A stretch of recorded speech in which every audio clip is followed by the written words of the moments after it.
అందరికీ నమస్కారం. నా పేరు కార్తికేయ పోలవరం. నేను ఫీల్డ్ న్యూస్ జర్నలిస్ట్గా పనిచేస్తున్నాను. సీనియర్ జర్నలిస్టు కీర్తిశేషులు గవిని చక్రపాణి గారు కరోనా సమయంలో ఈ లోకాన్ని విడిచి వెళ్ళారు. ఆయన 40 సంవత్సరాలు ఈ జర్నలిజం వృత్తిలో కొనసాగి ఎన్నో ప్రజా సమస్యలను అధికారుల దృష్టికి, ప్రజాప్రతినిధులు, రాజకీయ నాయకుల దృష్టికి తీసుకెళ్లి వాటి పరిష్కారాల దిశగా ఆయన సేవలు అందించారు.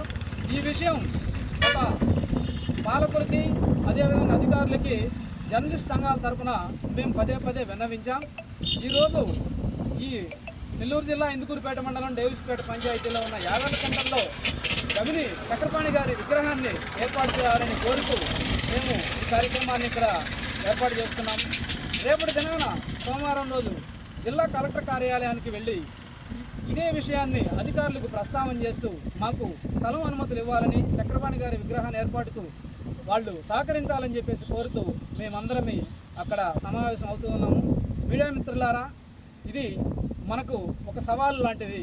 ఎందుకంటే రాజకీయ నాయకులు, అదేవిధంగా స్వాతంత్ర సమరయోధులు విగ్రహాలు పెట్టేందుకు అందరూ ప్రజా సంఘాలు కలిసి వస్తారు, కానీ ఒక జర్నలిస్ట్ విగ్రహం పెట్టేదానికి ఏ సంఘం కూడా ముందుకు రాదు. అందుకని మన జర్నలిస్ట్ యూనియన్లే ముందుకొచ్చి ఈ గవిని చక్రపాణి గారి విగ్రహాన్ని ఏర్పాటు చేసేందుకు అన్ని విధాలుగా సహకారం అందించాలని కోరుతున్నాను.